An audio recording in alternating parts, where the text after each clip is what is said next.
Do you think respect should be given freely or it should be earned? Hey guys, welcome back to my YouTube channel. I am Prof. Linus. So in today's video, I am with an invited guest who is a person that can socialize a lot. So today, I want to look at one area of personal development and how we can be able to build interpersonal relationships. So I'm with one of my friends, my boss too, who will help us understand more about interpersonal relationships. So please, my audience are dying to know more of you. Do well to tell them who you are so they can be able to know for themselves firsthand. Okay. Once again, it's a pleasure to be here. My name is Jeffrey Okpara. I like to consider myself as an analyst, basically.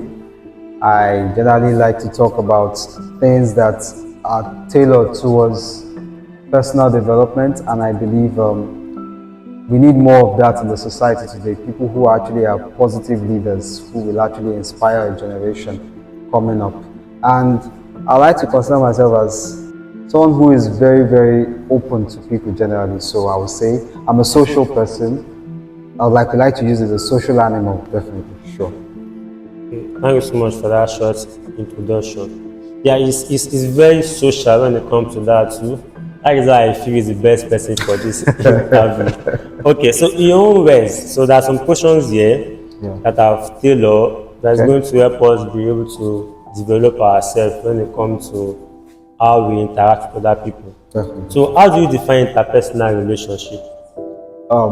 I consider interpersonal relationships as relationships that are social in nature, that enable people to actually understand where the other person stands and try and see if we can find a balance in between them. Most preferably, these are interactions that we tend to have at the workplace, interactions that we tend to have in public occasions, and interactions that have a whole lot of formality that come with it. So anything that has to be formal in nature, any conversation or any interaction or any engagement that has to be formal in nature, is an interpersonal relationship. So that basically describes interpersonal relationships. Okay, so how people behave and understand each other in society.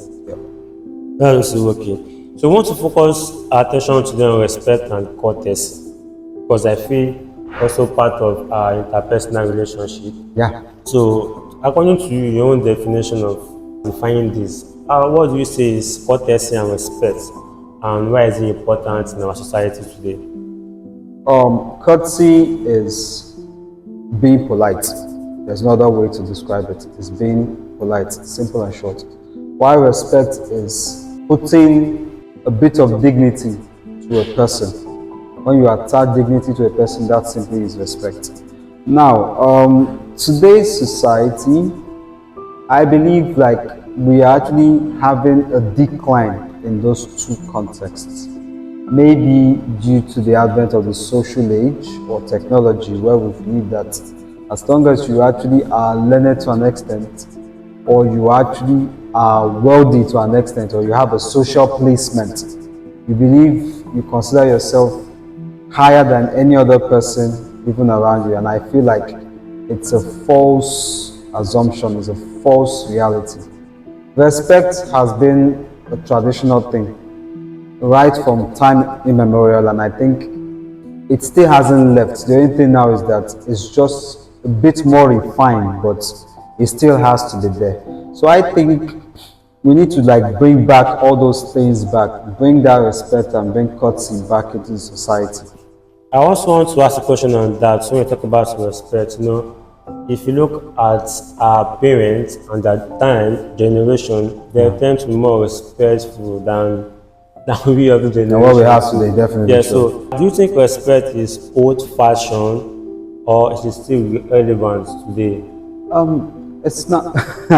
When you say old-fashioned, you say old school, basically. Because sometimes you see people greeting people like something like this, something like this, something like chop knuckle. Instead of them to go the old school way, good morning sir, according to tradition and culture.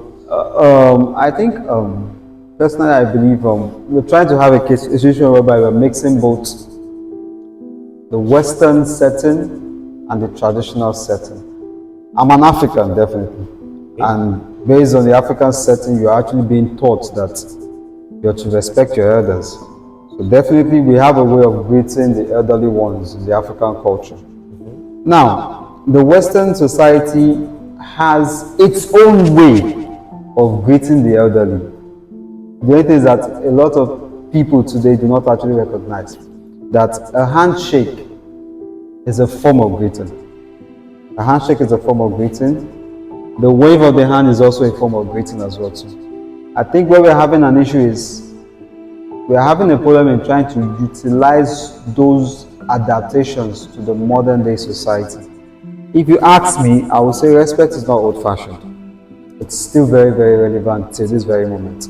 Because when you're trying to adapt new cultures and new beliefs, it's only proper to actually have a sieve that enables you to blend and filter out the most important aspects that you need to have to adapt to your society today, and then you filter out the ones that you feel are not necessary. So personally for me, I think respect is still relevant today. I believe that it depends on who you're actually relating to. If the person is of your own class or your own age grade, you use the Western aspect, the Western model of greetings to actually respect that person. But when you're talking to an elderly person, definitely that traditional belief has to play a major role in it. Okay, so that's also nice. I love that you're encouraging our traditional way of showing courtesy and respect, and also trying to push the Western culture in doing so too. Yep. I hear people saying that since I'm older than you, you need to respect me. It's a common language. I senior you, so you have to give me respect. So, do you think respect should be earned or should be given freely? Okay, that's a deep one. For me, I think respect or courtesy, as we like to use it, it's earned. The reason is this. Fine, I might have someone as an elderly person, and I see that this person, the character, the way the person behaves, the way the person interacts, doesn't reflect the elderly nature of that person. Over time, I will get bored of giving that person respect. Because as far as I'm concerned, the person is not showing the attributes that should enable me to give him that respect which he is due.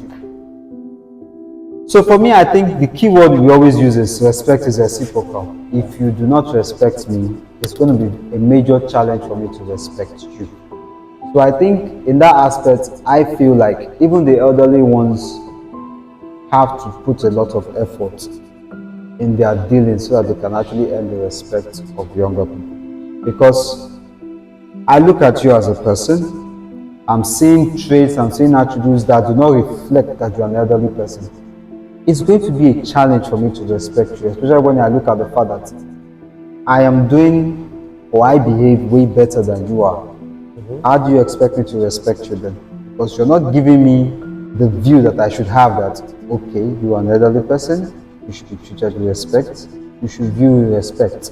If I'm not seeing it, it's going to be a major challenge for me to respect you, because then I will consider the fact that, to me, in my mind's eye, you're looking like someone who I'm elder than, or you're looking like my age mate. It's going to be very, very difficult for me to give you that respect that you deserve.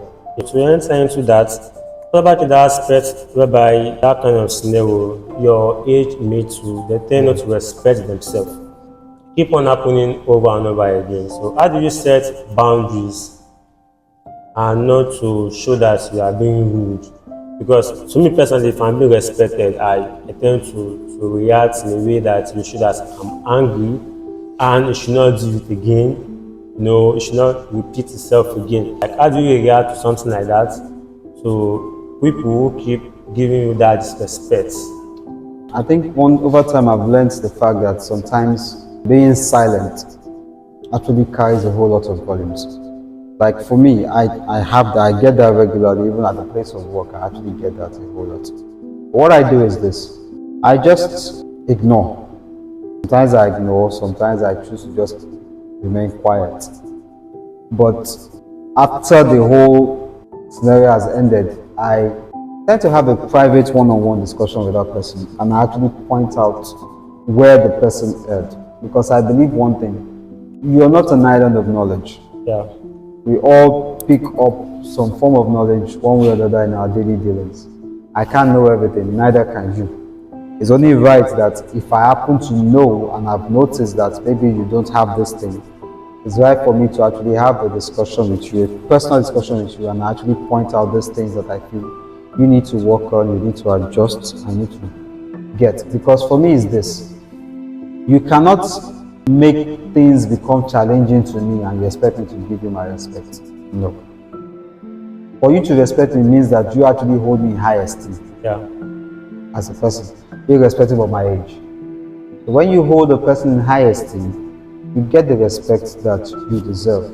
I like to look at certain aspects of today's society. I look at certain individuals of today's society, and what I see is, in all honesty, the respect that they feel they are allotted or they are allocated to have. They can't get it because of the fact that the way they present themselves doesn't reflect that respectful status that they should get.